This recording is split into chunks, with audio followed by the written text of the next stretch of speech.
Welcome to The Explainer. Today we're diving into the powerful and honestly pretty counterintuitive lessons from Morgan House's masterpiece, The Psychology of Money. So get ready, because what you think you know about getting wealthy is probably about to get flipped on its head. So let's just kick things off with a real-life puzzle. You've got two people. On one side, a high-flying financial executive with a Harvard MBA. On the other, a local janitor. Now, if you had to bet on which one of them ended up with a bigger fortune, who would you put your money on? Well, the answer is going to surprise you, and it gets right to the heart of this entire book. All right, first up, let's meet Richard Fuscone. I mean, this guy is the poster child for financial success, right? Ivy League education, huge career at Merrill Lynch. He was even on one of those 40 under 40 lists. He had every credential you could possibly imagine. But then his story took a really sharp turn. See, Fuscone borrowed a ton of money to live this huge, extravagant lifestyle. We're talking about a mansion with 11 bathrooms and a $90,000 monthly upkeep.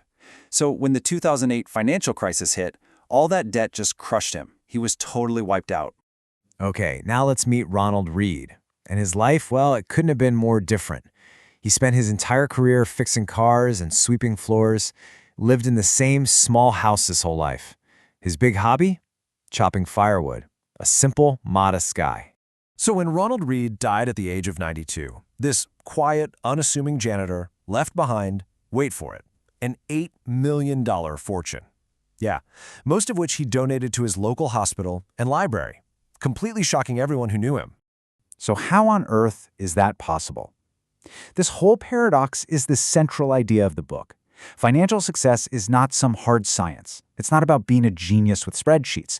It's a soft skill, where how you behave is so much more important than what you know. It's about your patience, your behavior, not your IQ. All right, so if behavior is the real key, the very first thing we have to get our heads around is this critical and honestly often overlooked difference between getting rich and staying rich. This idea right here is the absolute foundation of keeping your wealth. It's not about making brilliant moves all the time, it's about resilience. You know, getting rich might take big risks and a lot of optimism, but staying rich, that requires the total opposite. Just look at a guy like Jesse Livermore, an absolute legend on Wall Street. He was a master at getting rich. During the market crash of 1929, he famously bet against the market and made what would be $3 billion today, in one day. He was literally on top of the world. But that incredible success, it bred this feeling of invincibility. He started making bigger, riskier bets, leveraging everything he had. And just 4 years later, the very same confidence that made him rich was exactly what led him to lose it all. And that's the lesson right there. Getting money and keeping money are two totally different skills, and the one that really matters is survival. It's about having this mindset that's a mix of being frugal and having a healthy dose of paranoia, just so you can stay in the game long enough for compounding to work its magic. This survival mindset leads us to another one of these wild counterintuitive ideas, one that really trips up a lot of smart people who think they need to be perfect all the time.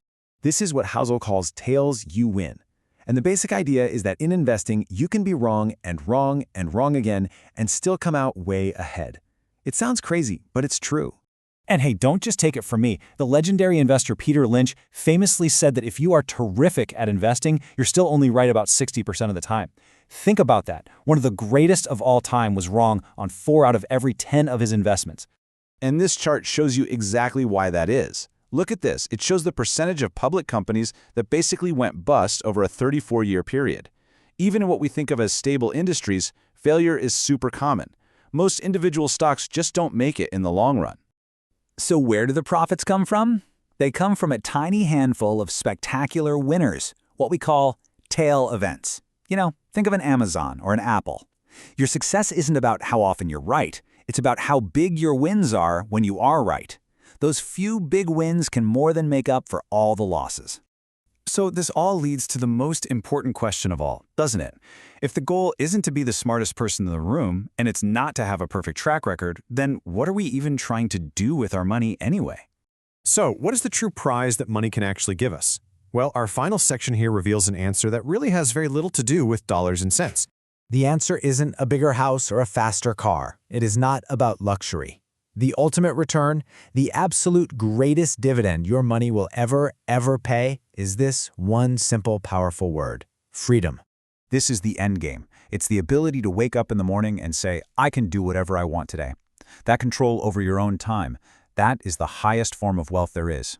And what does that freedom actually look like? Well, it's having the option to change careers. It's not panicking if you or your kid gets sick. It's retiring when you choose to, not when you're forced to.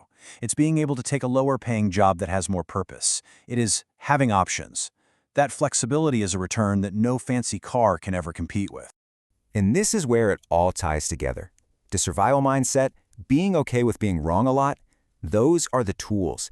They're the behaviors that allow you to build enough wealth to get to the ultimate prize, control over your time. And that, according to the research, is the single most dependable predictor of happiness. So, what's the big practical takeaway from all of this? Stop trying to be perfectly, coldly rational. The spreadsheet might tell you to do something that maximizes your returns, but if that decision keeps you up at night, it's not the right one. The real goal is to just be reasonable. Make financial decisions that work for you, that fit your life, and that give you a sense of security and freedom. So I'll just leave you with this question to think about. What's one decision you can make that puts your own peace of mind ahead of squeezing out every last dollar?